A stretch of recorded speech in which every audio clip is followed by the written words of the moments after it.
Hello students, welcome to APN academy lecture number 1. ఈరోజు మనము physics 10th class physics సంబంధించి ఒక ఇంపార్టెంట్ చాప్టర్ ఇంట్రొడక్షన్ స్టార్ట్ చేయబోతాం. అదే ఏంటంటే ఎలక్ట్రిసిటీ. ఫస్ట్ ఆఫ్ ఆల్ ఈ ఎలక్ట్రిసిటీ అంటే ఏంటో డిస్కస్ చేద్దాం. చూడండి,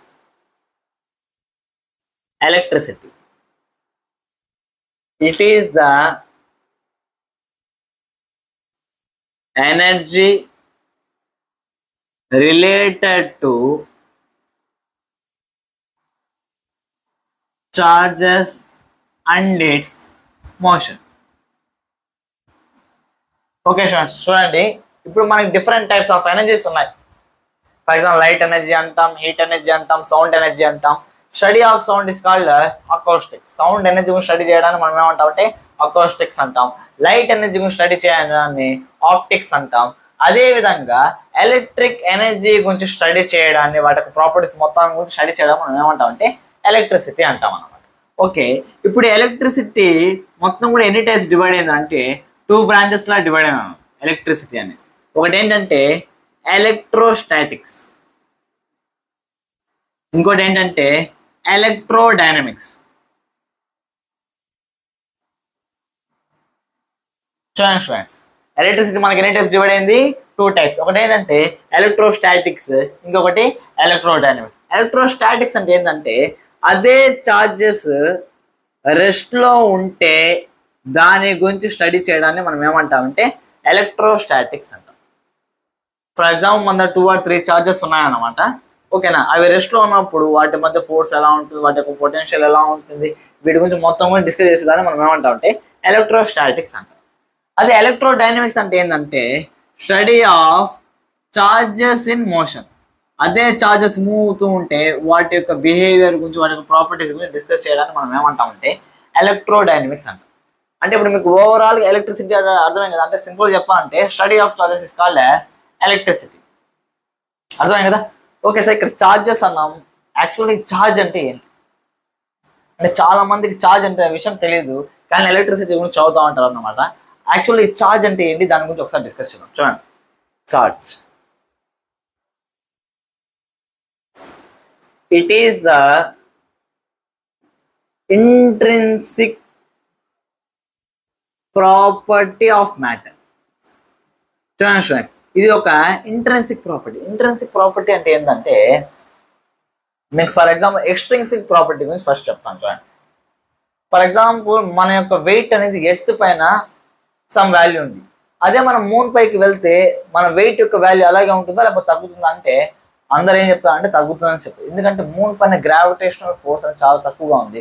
wait is nothing but the gravitational force acting on the body.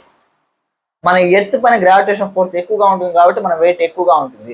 Moon పైకి వెళ్ళినంత మాత్రం గ్రావిటేషన్ ఫోర్స్ తక్కువగా ఉంటుంది కాబట్టి అక్కడ తక్కువ వాల్యూ చూపిస్తుంది అనమాట. ఇప్పుడు మనిషి ఎర్త్ నుంచి మూన్ పైకి వెళ్ళగానే మనిషి ఏమైనా చేంజ్ అయిపోతాడు అంటే ఏం చేంజ్ అవ్వదు.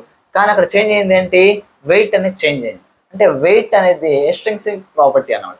అంటే బాడీ పైన డిపెండ్ అయింది కాదు, అది బయట బాహ్యమైన విషయం పైన డిపెండ్ అయింది. లైక్ ఆ ప్లానెట్ యొక్క లొకేషన్, ఇలాంటి వాటిపైన డిపెండ్, అంటే ఆ ఫ్యాక్టర్స్ పైన కూడా డిపెండ్ అయింది. కానీ ఇది ఒక ఇంట్రిన్సిక్ ప్రాపర్టీ. ఇంట్రిన్సిక్ ప్రాపర్టీ అంటే ఏంటంటే ఒక సబ్స్టెన్స్ ఉందనుకోండి, ఆ సబ్స్టెన్స్ కి సంబంధించిన విషయం మాత్రం ఇది ఇంట్రిన్సిక్ ప్రాపర్టీ అని. అంటే ఇది మ్యాటర్ యొక్క ఇంట్రిన్సిక్ ప్రాపర్టీ అన్నమాట. It is intrinsic property of matter that it experience force due to electromagnetic field. చూడండి, ఛార్జ్ అంటే ఏంటంటే యాక్చువల్గా ఎలక్ట్రిక్ ఫీల్డ్కి లేకపోతే మ్యాగ్నెటిక్ ఫీల్డ్ లేకపోతే రెండు కలిసి ఎలక్ట్రోమాగ్నెటిక్ ఫీల్డ్కి ఇన్ఫ్లుయెన్స్ అయ్యే ప్రాపర్టీ ఆఫ్ మ్యాటర్ని మనం ఏమంటామంటే ఛార్జ్ అంటాం. బాగా అర్థమైంది. ఫర్ ఎగ్జాంపుల్ ఒక మ్యాగ్నెట్ తీసుకొని దాని చుట్టుపక్కల ఐరన్ నెల్స్ వేసినప్పుడు ఏమవుతుందంటే మ్యాగ్నెట్ వచ్చి దాన్ని అట్రాక్ట్ చేయడానికి ట్రై చేస్తాం అనమాట. అలా ఎందుకు అట్రాక్ట్ చేస్తుందంటే దానికి కూడా వన్ ఆఫ్ ద రీజన్ ఏంటంటే ఈ ఛార్జెస్ అంటే ఏవైతే ఎలక్ట్రిక్ ఫీల్డ్కి మ్యాగ్నెటిక్ ఫీల్డ్కి ఇన్ఫ్లుయెన్స్ అవుతాయో అలాంటి వాటిని మనం ఏమంటామంటే ఛార్జెస్ అంటాం. కానీ అక్కడ మనం మ్యాగ్నెట్ అనేసి కొన్ని ఎగ్జాంపుల్ డిస్కస్ చేసాం కదా, అది ఎలా జరుగుతుంది అనేది మీరు ఇంకా హైయర్ క్లాస్ దాని గురించి డిస్కస్ చేస్తాం.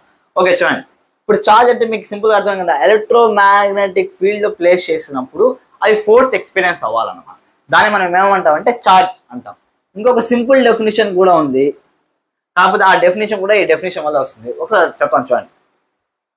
It is the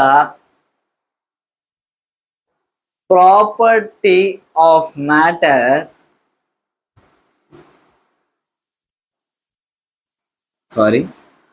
property of matter that arises due to lack or gain of electrons. Okay చూడండి. ఇప్పుడు ఫర్ ఎగ్జాంపుల్ మన అందరికి తెలిసిన విషయం ఏంటంటే మన యూనివర్స్ దాదాపు అన్ని వస్తువులు కూడా ఆటమ్స్తో తయారైంది అనమాట. ఓకేనా? ఇప్పుడు ఫర్ ఎగ్జాంపుల్ డయాగ్రామ్ గీసాను చూడండి. దీన్ని మనం ఏమంటాం అంటే న్యూక్లియస్ అంటాం. ఈ న్యూక్లియస్లో ఏముంటుందంటే ప్రోటాన్స్ అండ్ న్యూట్రాన్స్ అనేవి ఉంటాయి. ఈ న్యూక్లియస్ బయట ఆర్బిట్స్లో ఏం తిరుగుతూ ఉంటాయంటే ఈ ఎలక్ట్రాన్స్ అనేవి తిరుగుతూ ఉంటాయి. చూడండి, ఇప్పుడు ప్రోటాన్స్, న్యూట్రాన్స్, ఎలక్ట్రాన్స్ ఉన్నాయి. ఇవి సబ్ అటామిక్ పార్టికల్స్ అని మనందరికి తెలుసు. ప్రోటాన్స్ అనగానే పాజిటివ్ ఛార్జ్ అంటాం. అంటే ఇప్పుడు చూడండి, దీన్ని పాజిటివ్ ఛార్జ్ అంటాం. ఎలక్ట్రాన్స్ మనం ఏమంటాం అంటే నెగిటివ్ ఛార్జ్ అంటాం. ఛార్జ్ అని డెఫినేషన్ చెప్తున్నారు, మళ్ళీ ఇక్కడ ఛార్జ్ అని చెప్తున్నారు. ఎలా సార్ మనం డిఫైన్ చేస్తాం ఛార్జ్? ఒకసారి చూడండి. అదే న్యూట్రాన్స్ తీసుకున్నాం అనుకోండి, నో ఛార్జ్. ఇప్పుడు చూడండి, ఈ ప్రోటాన్స్ కానీ ఎలక్ట్రాన్స్ కానీ ఏమవుతుందంటే ఎలక్ట్రోమాగ్నెటిక్ ఫీల్డ్కి ఇన్ఫ్లుయెన్స్ అవుతాయి. కాబట్టి దీన్ని మనం ఏమంటామంటే చార్జెస్ అంటాం. ఏమంటాము? చార్జెస్. దీన్ని ప్రోటాన్స్ని, ఎలక్ట్రాన్స్. అదే న్యూట్రాన్స్ని వచ్చి మనం చార్జ్ ఎలక్ట్రాన్ తీసుకోలేదు, ఎందుకంటే ఇది ఎలక్ట్రిక్ ఫీల్డ్కి, మ్యాగ్నెటిక్ ఫీల్డ్కి ఎలాంటి ఇన్ఫ్లుయెన్స్ అనేది చూపించదు. కాబట్టి దీన్ని మనం సింపుల్గా నో ఛార్జ్, జీరో ఛార్జ్ అంటాం. అర్థమైంది కదా మీకు ఈ విషయం? అంటే ఛార్జ్ అంటే ఏంటంటే ఏవైతే ఎలక్ట్రోమాగ్నెటిక్ ఫీల్డ్కి ఇన్ఫ్లుయెన్స్ అవుతుందో దాన్ని ఛార్జ్ అంటాము. ప్రోటాన్స్, ఎలక్ట్రాన్స్ మాత్రమే ఛార్జెస్ అవుతాయా అంటే అలా కాదు. ఒక సబ్స్టెన్స్ని కూడా మనం ఛార్జ్ చేయొచ్చు. అది చెప్పడానికి నేను మీకు ఈ డెఫినేషన్ చెప్పాను. It is a property of matter that arises due to lakh are gain of electron. ఇప్పుడు ఒక సబ్స్టెన్స్ ఉంది, దానికి మనం ఎక్కువ ఎలక్ట్రాన్స్ ఇవ్వడం వల్ల కూడా దాన్ని మన ఎలక్ట్రిక్ ఫీల్డ్కి, మ్యాగ్నెటిక్ ఫీల్డ్కి ఇన్ఫ్లుయెన్స్ చేయొచ్చు. అంటే ఆ బాడీ ఏమవుతుందంటే ఎలక్ట్రిక్ ఫీల్డ్కి, మ్యాగ్నెటిక్ ఫీల్డ్కి ఇన్ఫ్లుయెన్స్ అయ్యేటట్టు, ఫోర్స్ ఎక్స్పీరియన్స్ అయ్యేటట్టు చేయొచ్చు అన్నమాట. కాబట్టి it is the property of matter that arise due to lakh are gain of electrons అని చెప్పాను. అంటే అది ఇన్ఫ్లుయెన్స్ అయ్యేటట్టు ఎలా చేస్తాము? దానికి ఎలక్ట్రాన్స్ ఇవ్వడం వల్ల, లేకపోతే ఎలక్ట్రాన్స్ తీసుకోవడం వల్ల. ఇప్పుడు ఫర్ ఎగ్జాంపుల్ ఈ మార్కర్ ఉంది. ఈ మార్కర్ ప్రస్తుతానికి ఎలా ఉంటుందంటే న్యూట్రల్గా ఉంది. ఇప్పుడు ఫర్ ఎగ్జాంపుల్ నేను దీనికి 10 ఎలక్ట్రాన్స్ ఇచ్చాను అనుకోండి. 10 ఎలక్ట్రాన్స్ అంటే ముందు న్యూట్రల్గా ఉంది. ఇప్పుడు నేను 10 ఎలక్ట్రాన్స్ వచ్చాను అనుకోండి, అంటే నెగిటివ్ ఛార్జ్ ఎక్స్ట్రా 10గా ఉంది. అప్పుడు ఇది ఏమవుతుంది? నెగిటివ్లీ ఛార్జ్డ్ బాడీ అవుతుంది. అదే ఈ మార్కర్ ఆటమ్స్ తయారైంది కదా, అంటే ప్రోటాన్స్, ఎలక్ట్రాన్స్, న్యూట్రాన్స్ ఉన్నాయి. ఇప్పుడు నేను దీనిలో ఒక 10 ఎలక్ట్రాన్స్ తీసుకున్నాను అనుకోండి, ఇప్పుడు దీని ఒక ఛార్జ్ ఏమవుతుంది? 10 ఎలక్ట్రాన్ నెగిటివ్ ఛార్జ్ వెళ్ళిపోయింది. కాబట్టి +10 ఛార్జ్ అనేది ఉంటుంది. అర్థమైంది కదా మీకు?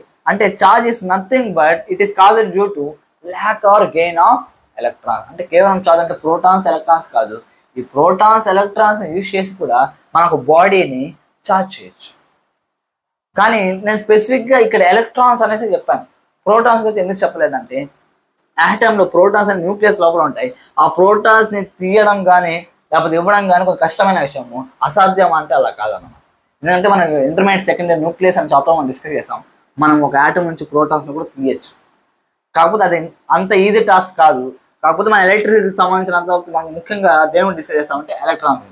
అంటే ఇక్కడ ఎలక్ట్రాన్సే చార్జెస్ లాగా మూవ్ అవుతూ ఉంటాయి. కాబట్టి మనం ముఖ్యంగా వచ్చి ఎలక్ట్రాన్స్ నుంచి మనం సరే. ఇప్పుడు మీకు ఓవరాల్గా ఛార్జ్ అంటే అర్థమైంది కదా. అంటే ఛార్జ్ అంటే కేవలము ప్రోటాన్స్, ఎలక్ట్రాన్స్ మాత్రమే కాదు, మనకు బాడీ కూడా ఛార్జ్ చేయొచ్చు అనేసి మనకి ఈజీగా అర్థమవుతుంది అన్నమాట. సరే, అర్థమైంది కదా. ఇంకా మీకు సింపుల్గా అర్థం అంటే చెప్తాను చూడండి. ఫర్ ఎగ్జాంపుల్ సోడియం తీసుకుందాం. సోడియం అటామిక్ నెంబర్ ఎంత? 11. అంటే మీనింగ్ ఏంటంటే సోడియం యాటమ్ తీసుకుంటే న్యూక్లియస్లో 11 ప్రోటాన్స్ ఉన్నాయి అని అర్థం.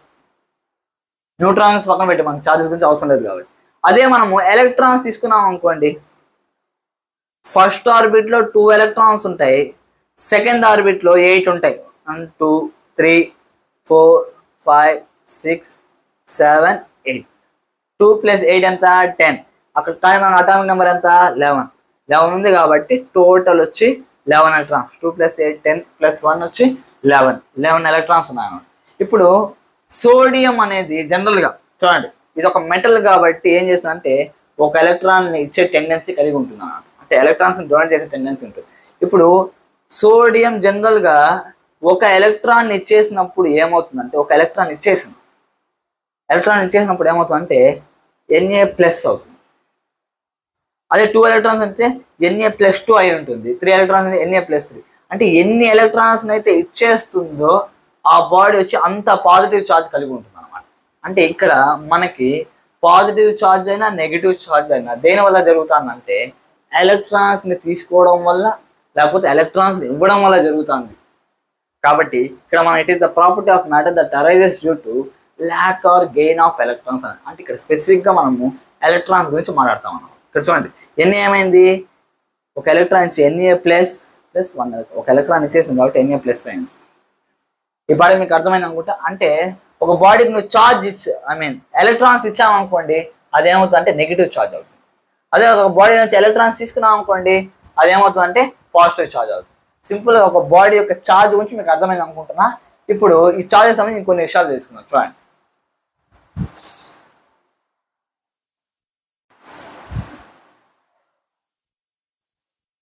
ఓకే స్టూడెంట్స్, ఇప్పుడు fundamental law of electrostatics discuss. దీని ముందు నాకు చిన్న విషయం గుర్తొచ్చింది, దాని ఒకసారి చెప్పాను.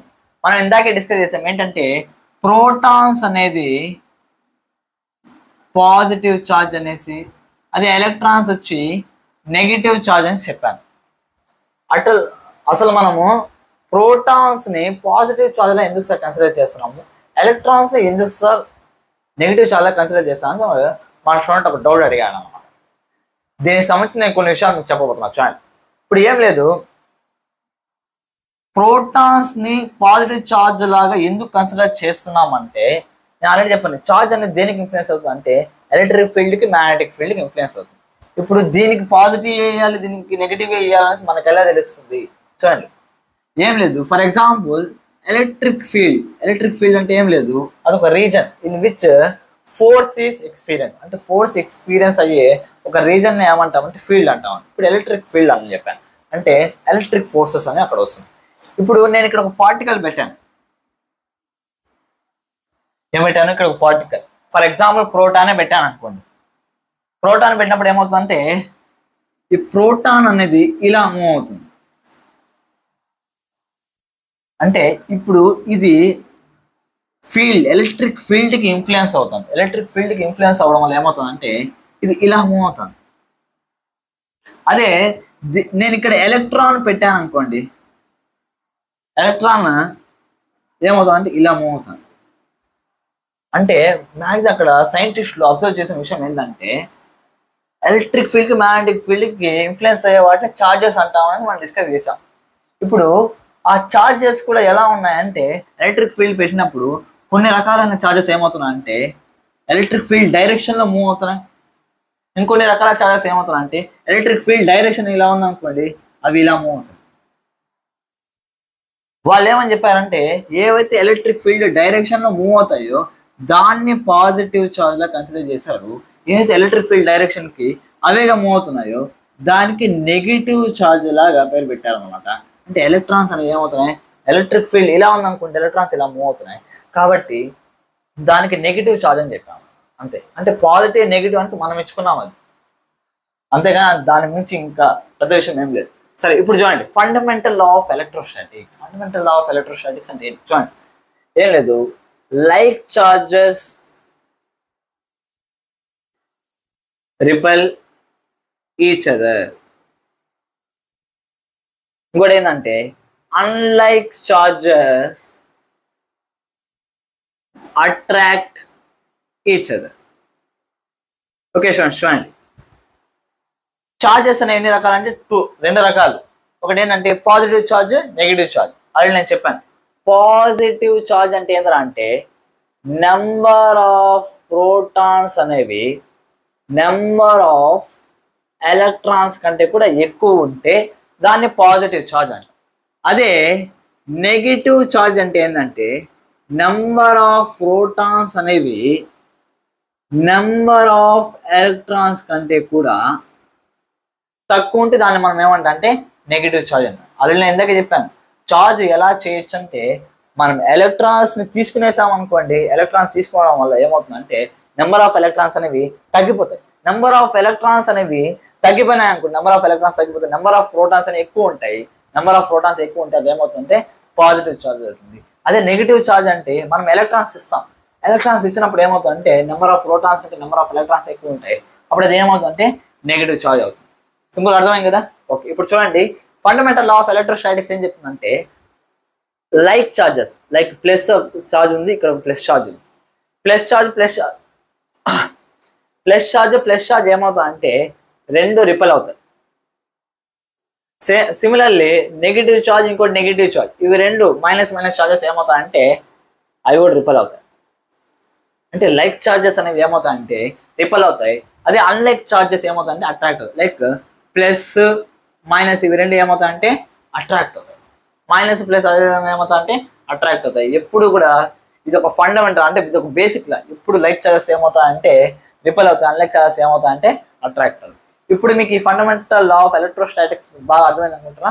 అంటే ఒకటి ఎప్పుడు గుర్తుపెట్టుకోండి, ఒక ఛార్జ్ అనేది ఇంకొక ఛార్జ్ పైన ఎప్పుడు అనేది ఒక ఫోర్స్ అనేది ఎక్సెప్ట్ చేస్తూ ఉంటుంది.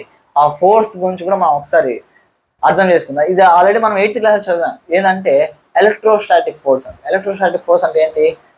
The force applied by charged body on another charged or uncharged body is called as electrostatic force. అంటే ఒక చార్జ్డ్ బాడీ ఉంది, అది ఒక న్యూట్రల్ బాడీ లేకపోతే ఇంకొక చార్జ్డ్ బాడీ పైన ఏం చేస్తుందంటే ఫోర్స్ అని అప్లై చేస్తుంది. ఓకేనా, దాన్ని మనం ఏమంటామంటే ఎలక్ట్రోస్టాటిక్ ఫోర్స్ అని. ఎలక్ట్రోస్టాటిక్ ఫోర్స్ అర్థమైంది కదా. సేమ్ అదే విధంగా నేను మీకు ఒక చిన్న ఎక్స్పెరిమెంట్ ద్వారా ఈ ఎలక్ట్రోస్టాటిక్ ఫోర్స్ని మీకు చూపించాలనుకుంటున్నాను. సేమ్ అదే విధంగా అది ఎలా వర్క్ అవుతుంది ఇందాక మనం డిస్కస్ చేసాం, లైక్ ఛార్జెస్ అన్లైక్ ఛార్జెస్ అనేసి. అదేవిధంగా ఒక బాడీని ఛార్జ్ కూడా చేయొచ్చు, ఎలక్ట్రాన్స్ ఇవ్వడం వల్ల ఎలక్ట్రాన్స్ తీసుకోవడం వల్ల ఛార్జ్ కూడా చేయొచ్చు. దానివల్ల నేను మీకు ఒక చిన్న ఎక్స్పెరిమెంట్ ద్వారా చేసి చూపించాను. ఇది ఆల్రెడీ మనం చిన్నతనంలో చేసి ఉంటాము, జస్ట్ నేను ఒకసారి గుర్తు చేయడానికి ట్రై చేస్తున్నాను, ఒకసారి చూడండి మీరే.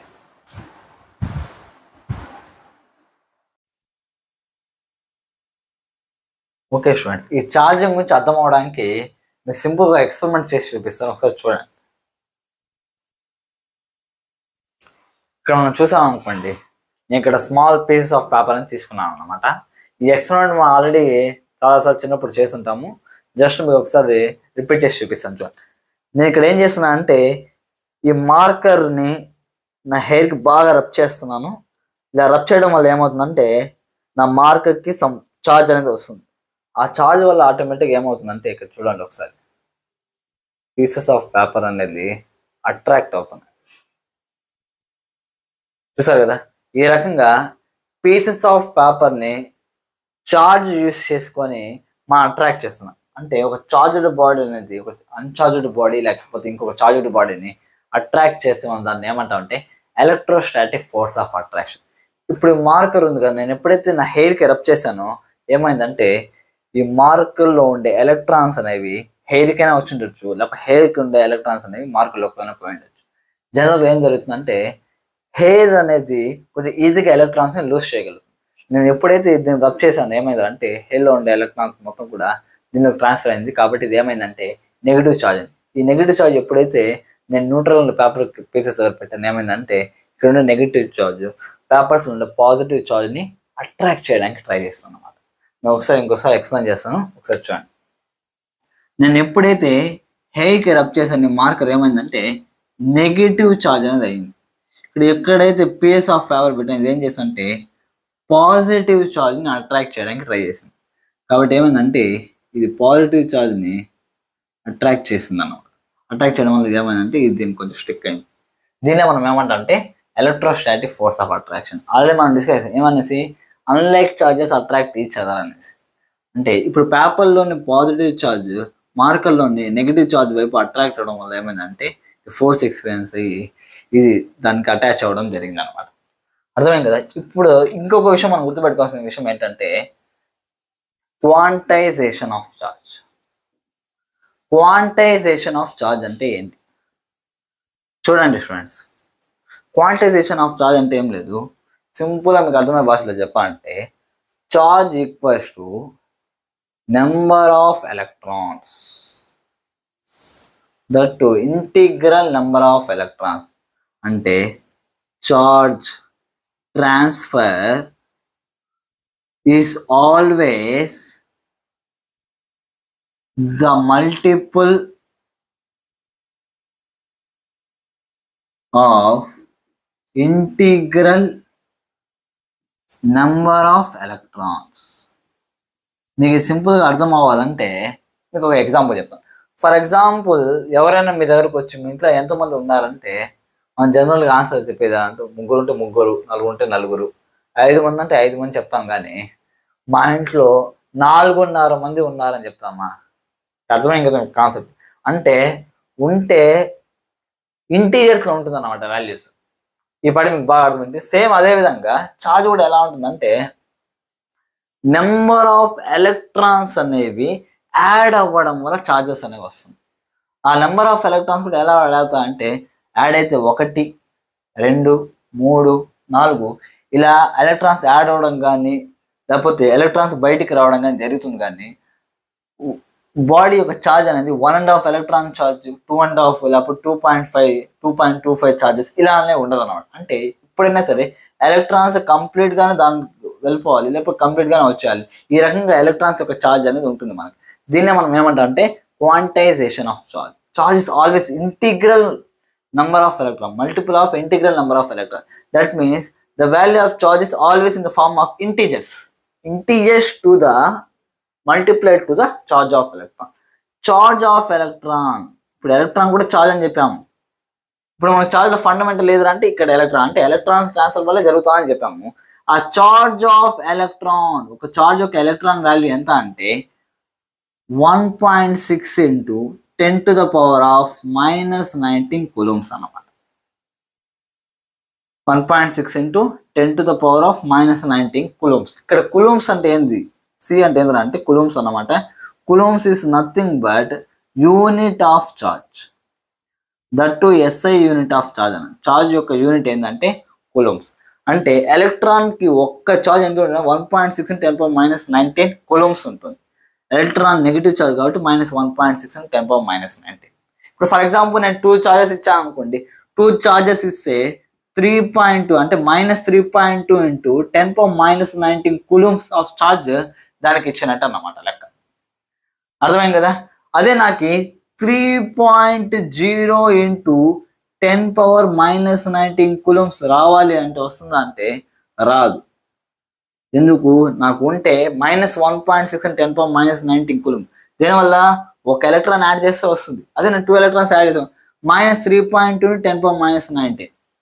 ఎందుకు? ఇంటూ 2 చేశాం కదా, 2 ఎలక్ట్రాన్స్ చేశాం కదా. అంతేగాని -3.0 into 10 power -19 అనేది పాసిబుల్ కాదు. అదే మన quantization of charge.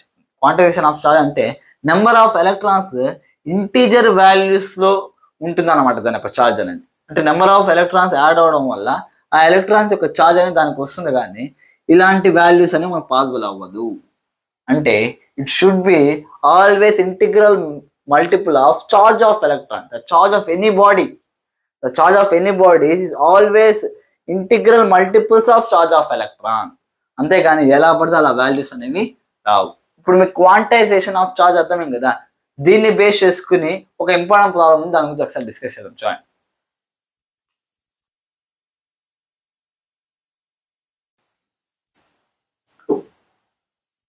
Okay students, ఇప్పుడు మన టెక్స్ట్ బుక్ లో ఉన్న ఒకనొక క్వశ్చన్ ఏంటంటే calculate the number of electron present in 1 coulomb charge. నాకు చార్జ్ 1 coulomb కావాలి అలాంటప్పుడు దాని లోపల ఎన్ని ఎలక్ట్రాన్స్ ఉంటాయో ఒకసారి కనుక్కోమని. చూడండి స్టూడెంట్స్,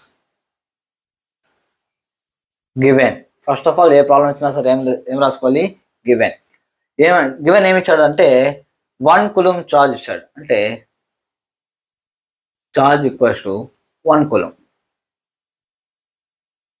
మనకేం కనుక్కున్నాడు, నెంబర్ ఆఫ్ ఎలక్ట్రాన్స్ ఎన్ని ఉంటాయో కనుక్కోమన్నాడు. మనకు ఆల్రెడీ తెలుసు by quantization of charge Q equals to NA. అంటే ఎప్పుడైనా సరే ఒక బాడీ యొక్క చార్జ్ అనేది number of electrons into charge of electron కి ఈక్వల్ గా ఉంటుంది అనమాట.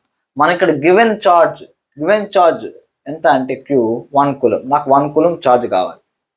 1 కూలం చార్జ్ కావాలంటే ఎన్ని నెంబర్ ఆఫ్ ఎలక్ట్రాన్స్ కనుక్కోమన్నాడు. ఓకేనా, మనకు తెలుసు చార్జ్ ఆఫ్ ఎలక్ట్రాన్ ఎంత అంటే 1.6 ఇంటూ 10⁻⁻19 కూలమ్స్. ఆ value sufficient. n into 1.6 into 10⁻⁻19. మీకు ఒక డౌట్ రావాలి ఏంటంటే సార్ -1.6 కదా అంటే అది మైనస్ ప్లస్ అనేది అది నేచర్ ఆఫ్ ఛార్జ్ గురించి తెలియజేస్తుంది. అంటే పాజిటివ్ ఛార్జా నెగిటివ్ ఛార్జా మనం దాన్ని పెద్దగా పట్టించుకోవాల్సిన అవసరం. ఇప్పుడు నాకు ఎన్ వాల్యూ కావాలి, ఏం చేయాలి, ఇంటూ అటుపక్క వెళ్తే ఏమవుతుందంటే డివిజన్ అవుతుంది. n = 1/1.6 into 10⁻⁻19. ఇప్పుడు చూడండి, ఇప్పుడు దీని వాల్యూ మనం సాల్వ్ చేయాలి. ఇప్పుడు 10⁻⁻19 ఉంది, దీన్ని న్యూమరేటర్ రాసుకుంటే ఏమవుతుందంటే ప్లస్ అవుతుంది. ఇప్పుడు n = 1/1.6 ఇంటూ 10⁻19. అర్థమైంది కదా. ఇప్పుడు దీని ఒక వాల్యూ కొంచెం కంప్లీట్గా కనుక్కోవడానికి ట్రై చేద్దాం. చూడండి, 1/1.6 ఉంది. ఇప్పుడు నేను దీనికి ఇక్కడ పాయింట్ రిమూవ్ చేయడానికి ఏం చేస్తానంటే ఇంటూ 10/10 చేస్తాను. ఇక్కడ ఉండే 10⁻19 అనేది అలాగే రాసుకున్నాం. అర్థమైంది కదా. ఇప్పుడు చూడండి, 1 ఇంటూ 10 ఎంత 10, 1.6 ఇంటూ 10 ఎంత 16 ఇంటూ 10⁻19. చూడండి, 10/16 ఉంది, 2 5 2 8 5/8 వచ్చింది. దాని వాల్యూ 8 5. 8 టేబుల్ 5 రాదు కాబట్టి 0 పాయింట్ పెట్టి ఇక్కడ 0 పెట్టుకున్నా. 8 6 48 అన్నమాట. 2 ఉంది, ఇక్కడ పాయింట్ ఉంది కాబట్టి ఇంకో 0. 8 2 16.